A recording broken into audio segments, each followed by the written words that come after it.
ওয়া মাকারু ওয়া মাকারাল্লাহ।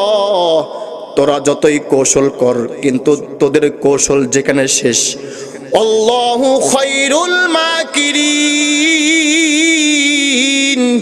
আমি আল্লাহ তাআলার সেখান থেকেই কৌশল শুরু হয়। আল্লাহু আকবার। তোরা কৌশল পাকাইছিলি, বছরকে বছর কৌশল করছিস, কেমনে মারবো, কেমনে গুলি করব, বিল্ডিং তোরা ধসে ফেলছিস, কিন্তু আমি আল্লাহ তাআলার সহ্য করতে পারলাম না।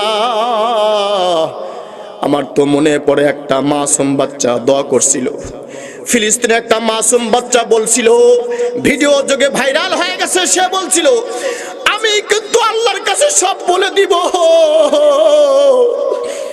আমি কিন্তু আল্লাহর কাছে বলে দিব। আমার তো মনে হয় সেই মাসুম বাচ্চা আল্লাহর কাছে বলে দিছে, ওই তার বলার কারণে আজকে গাজার মধ্যে সব, সে যুক্তরাষ্ট্রের মার্কিনের মধ্যে হাজার হাজার মাইল 17,000 কিলো যত জমিতে সব একযোগে 12 মিনিটের মধ্যে আল্লাহ তাআলা দাবানল জ্বালায় দিছে। আল্লাহু আকবার, আল্লাহু আকবার। কত শত শত বাড়ি, সেই সমস্ত বাড়ির যার দাম হইল 1 বিলিয়ন, যার অর্থ হইল 1200 কোটি টাকার দামের বাড়ি পুড়ে গেছে। ওই সে ছোট্ট শিশু বলেছিল আমি কিন্তু আল্লাহ তাআলাকে বলে দিব।